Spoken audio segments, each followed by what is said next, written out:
Si on écoute beaucoup de sportifs vont dire que le rugby à 13 c'est un sport de bourrin et pas du tout. Il existe des sports qui cachent bien leur jeu. Dans la section féminine du Nantes Rugby à 13, être diplômé est presque une obligation. Les 25 licenciés que compte le club ont toutes un minimum bac+2. D'autres sont avocates ou médecins. C'est un sport où on analyse beaucoup, où il y a plusieurs techniques de jeu qu'on ne voit pas forcément. Il faut analyser, développer, regarder.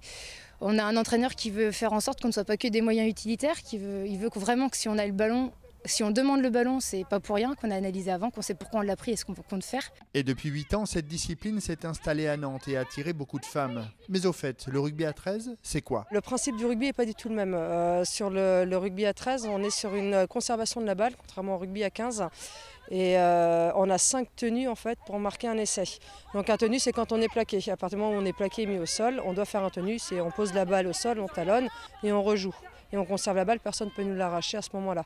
Et au bout de 5 tenues, si on n'a pas marqué l'essai, la balle passe aux adversaires. Un sport de passion où l'on donne de sa personne, de son temps, puisque la majorité des équipes se situent dans le sud de la France, mais aussi de son argent. Les filles, chez nous, elles sont beaucoup investies. Elles payent effectivement leur nourriture sur les déplacements. Sur les déplacements sur 2 jours, elles payent leur hôtel. On prend forcément des hôtels pas chers, mais elles participent à tous les frais. Et le Nantes Rugby à 13 espère bien être récompensé de ses efforts. Cette saison, l'objectif est de remporter le titre de champion de France de Division 2.